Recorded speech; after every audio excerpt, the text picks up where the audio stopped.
Next, let's take a look at the risk of collision when using lights and sirens. Dr. Lawrence Brown is going to talk to us. He is the Director of Research Education for the Emergency Medicine Residency at the University of Texas Dell Medical School down here in Austin. He's a professor in the Department of Surgery there, and he has been involved in EMS research for over 20 years. He is a wonderful mentor to many EMS researchers, including me, and he was the senior author on our paper on the clinical yield of red lights and sirens. In case you're wondering what a senior author on a paper does, well, they're the ones who make sure the lead author doesn't do or write something stupid. And for that, I am eternally grateful. Dr. Brown, thank you so much for joining us. I know that, like many of us on this podcast, you have a passion for making EMS responses in transport safer. And this issue of the dangers of red lights and sirens and using them wisely is something that you've been working on for quite some time. Can you tell us when you first got interested in this and what was it that really drew your attention? Yeah, so it was real life, which is the best instigator of all good researcher. I had a couple of friends who were injured in separate ambulance crashes. In both of those cases, driving faster than they should have been for the conditions contributed to those crashes. So, Dr. Brown, we're talking here about something that for most people is going to be an abstract concept because, again, thankfully, it's rare, but we're talking about crashes. And even though you didn't look at it in this study, you mentioned offline that there is something you really want to focus in on about these crashes. And it's not just about the dents. Tell me about that. Yeah, so when we talk about lights and sirens use, uh, I don't care about noise. I don't care about how it affects other drivers as long as it doesn't cause them to crash. I don't care if you put a dent in the ambulance. What I care about is when we crash, we hurt ourselves, we hurt our patients. And sometimes maybe that's just a delay, sometimes maybe it's just some minor injury. But if you crash a big ambulance at speed, the likelihood is somebody's going to be hurt and probably hurt badly.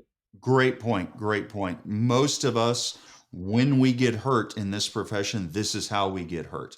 We sprain our ankles stepping out of the ambulance, which seems to be more common the older we get. We hurt our backs, and then the way we really get hurt is in these crashes. And Yeah, now we know that they are definitely more common with lights and sirens. Great absolutely. point. The paper that I want to talk to you about is the one that you did with Brooke Watanabe when she was an emergency medicine resident. Obviously, we worked together on looking at the clinical yield of red lights and siren responses. Can you give us a brief overview of some of the other work that you've done on this topic? Yeah, so the first study that I was involved in was in a little town called Greenville, North Carolina, where we I might looked have heard of that. we looked at it was actually transport times, and we found about a 45-second difference in transport times when lights and sirens were used versus not used over the same routes, the same time of day, same lighting conditions. Now, Greenville's a pretty small town. We replicated that study in Syracuse, New York.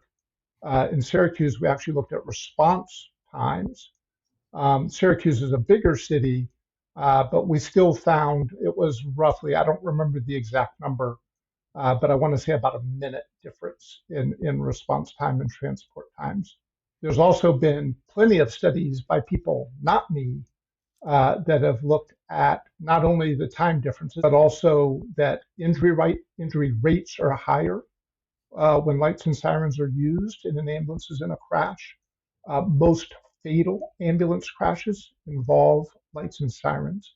Even though the data are somewhat mixed, there's at least some evidence that ambulances are more likely to crash when they're using lights and sirens. Absolutely. So we were talking earlier about the one point that you would have for the public, because the public frequently is concerned. Their perception is red lights and sirens are going to get you there much faster, are safe, and what they care about is getting an ambulance there quicker. And you correctly pointed out that if you are involved in a crash on the way to the scene, that is not getting you there quicker. That's actually a delay.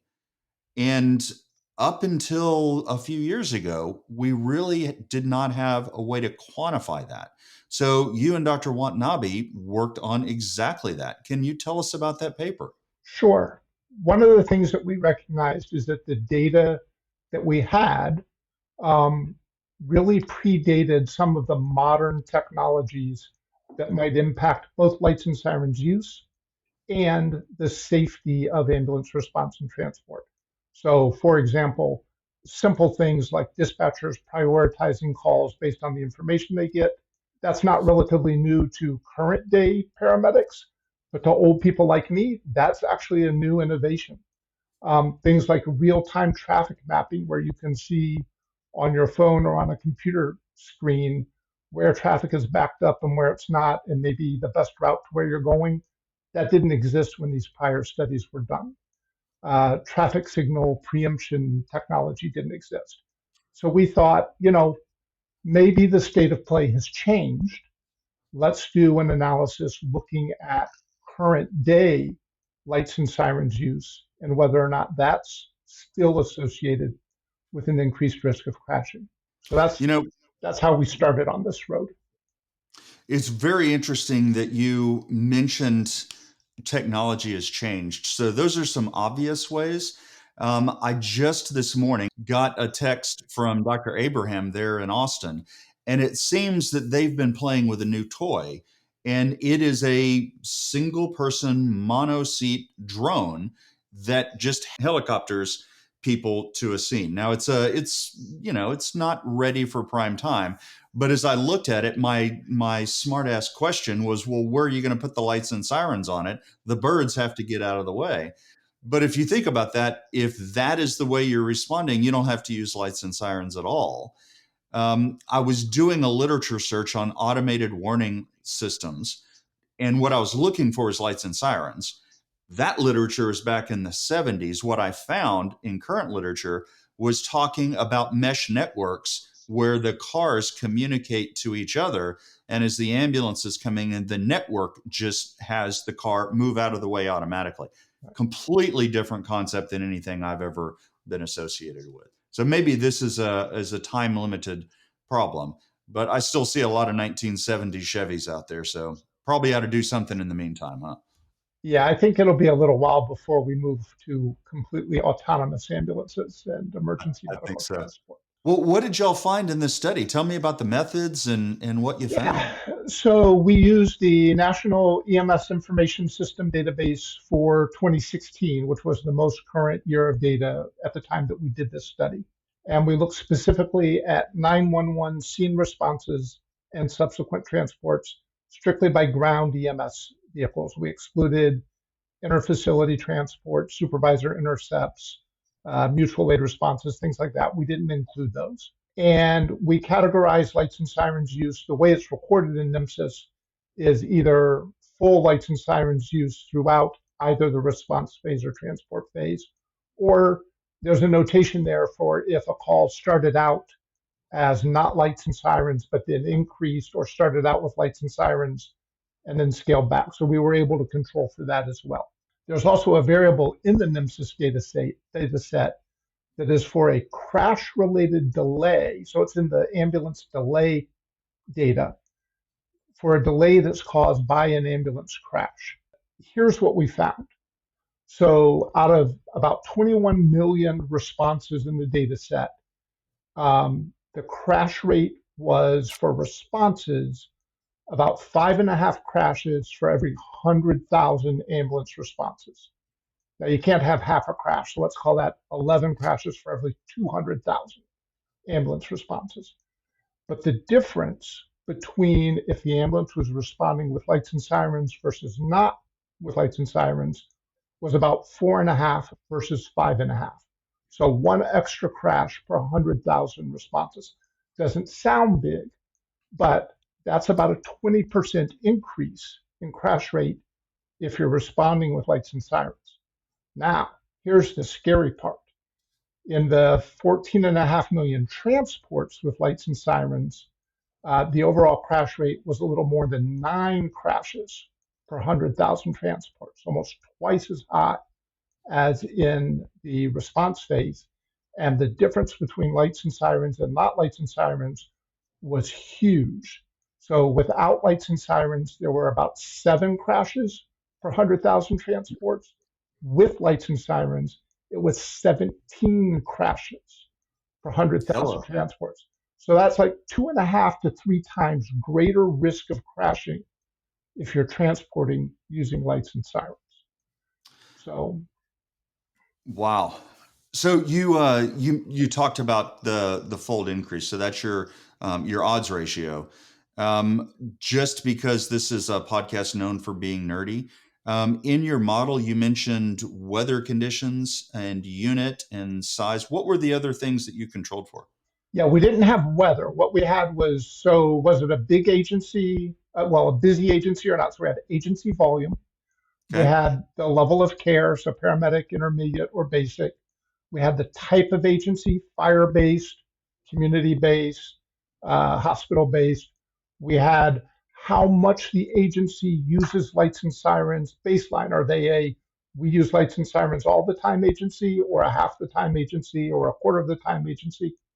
And we had whether they were full-time paid career agencies, whether they were volunteer or some mix of that.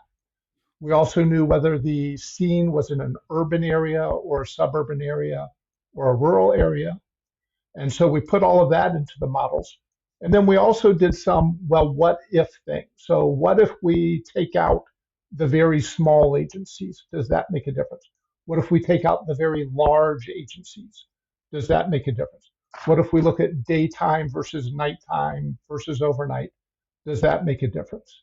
And, the thing is, I will say with the response crash data, there was a little bit of variability in there. But for the transport crash data, it was consistent across the board, no matter how you slice it. Stand on your left foot with your right eye closed, it still looks the same So none of your sensitivity analyses changed it for the transport. for the transport. That's correct. So I'm kind of curious here. You mentioned that one of the factors that you controlled for was the proportion of time that agency responded lights and sirens. How did you get that? Oh, we just got it from the data. So, You right. just So, grouped by agency and then, okay, that's yeah. clever. I like that. Yeah. So we put them into 5 groups from the lowest lights and sirens group to the highest lights and siren use group. And we just put them in fifths. You like that methodology. I've used it before. I think that I seem to remember sending you a first draft of our clinical yield, and you suggested doing something similar. So with a sensitivity analysis. So great idea. So let me see if I understand this. When you looked at the NEMSIS data set, you saw 21 million responses to the scene. 14 million of those were with lights and sirens. And when you looked at the odds ratio for a crash with versus without, you saw an odds ratio adjusted for the things of 1.5, meaning a 50% increase in the odds of a collision. Correct. For transports going to the hospital, there were 14 million of those, with 3 million of them being with lights and sirens. The odds of being in a crash were 184% higher using red lights and sirens versus without, meaning an adjusted odds ratio of 2.84. Did I get that right? That's correct. That's, I think, pretty important. When we look at something that is intrinsically rare, thank God, whether it is collisions or, say, getting a virus, you use incidence numbers. So you're talking about a certain number per 100,000. And I think that makes It's the natural way to do things, but I don't know that humans are designed to think that way. I really like that odds ratio because I think that helps really get across we are talking about an increased danger, and that danger is higher with transports. Absolutely. And you've identified a key issue here that's worth discussing, which is all of us learn and develop our frame of reference based on what we experience. But because the risk of crashing is so small, most of us and most of our agencies won't experience them. And so at a rate of 5 crashes per 100,000 responses, or even 9 crashes per 100,000 transports, most systems aren't going to see a crash every year, or maybe even every 2 or 3 years. And so it would be impossible to get a good understanding of whether lights and sirens had anything to do with that crash at all. And it's only by aggregating these data across millions of ambulance responses that we're actually able to measure and understand the risk. I think that is a really important point, particularly when you are talking with folks relatively new in their career. Rare events, when multiplied by an awful lot of occurrences, are going to happen. Yeah. So I have been in this field for 30 years, granted, not going lights and sirens to calls for all of them, but I've been in collisions, both going to the scene and going to the hospital. And I think it's interesting because as we talk to several of the guests on this podcast, let's face it, none of us are spring chickens, and all of us had been involved with this. So this has touched all of us. So I think that's a great point about rare things and how we perceive them. Perfect point. We saw that there was an increased risk with transport versus responses. Do you have any thoughts about what might be causing that? Yeah, so that was something that we tried to think about. We don't have data to actually test this, but one of the things we think is typically during the response phase, there are 2 people in the cab of the ambulance. That means they're sharing the cognitive load of everything that's going on, including looking out for dangers and navigating either over distance or just what's in front of you. In the transport phase, that's typically not true. The other thing is, you pointed out that the rate of lights and sirens use in the transport phase was actually quite low. So we know that providers are already doing some decision making about this. But that also probably means that when lights and sirens are used during transport, it's a higher stress, higher concern encounter, and that might translate into somewhat more aggressive driving that then results in crashes. So Yeah. we can't prove that, but we think that makes sense. I think that's a pretty reasonable explanation for this. So, what is your takeaway about this paper? My takeaway about this paper is that driving with lights and sirens increases the risk of an ambulance being in a crash. My takeaway for EMS people in general is using lights and sirens really doesn't save much time at all. The clinical circumstances in which that could be beneficial are quite few. And because we now know that it's also associated with an increased risk of crashing, just think about all of those things and make an informed decision about lights and sirens use that's based on what a patient needs and the safety of the circumstances. Absolutely. I think that's a perfect summation. Just like we would not intubate every patient just because we can, we only want to do it when it's appropriate. Same thing. Don't use the lights and sirens just because you can. Use them because you think that small chance they will be useful is worth it for this situation. Great takeaway point. Well, Dr. Brown, thank you so much for joining us. I really appreciate it. It was a pleasure talking to you. Thank you for having me. You've been listening to the EMS Lighthouse Project podcast, a proud member of the Flight Bridge Ed podcast family and a Fire Dog production. Visit flightbridgeed.com for more information.